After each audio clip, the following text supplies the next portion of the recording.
অষ্টম হিজরিতে হুনাইনের যুদ্ধে রাসূল সাল্লাল্লাহু আলাইহি ইসলাম ফিরে আসতেছেন মদিনায়।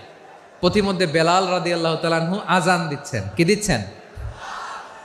তো পাশে ছিল মুশরিকদের একটা পল্লী, কিছু মুশরিক তরুণ, কিছু অমুসলিম কিশোর, তারা আজানকে ব্যঙ্গ করতেছে।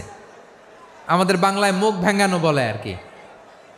বেলাল রাদিয়াল্লাহু তাআলা আনহু আজান দিচ্ছেন, ওই বাচ্চাগুলো মুশরিক, তো ওরা আজানকে ব্যঙ্গ করতেছে, বিকৃতি করে ওরাও আজান দিচ্ছে। উদ্দেশ্য হচ্ছে আজানকে নিয়ে ঠাট্টা করা। উদ্দেশ্য কি? ঠাট্টা করা।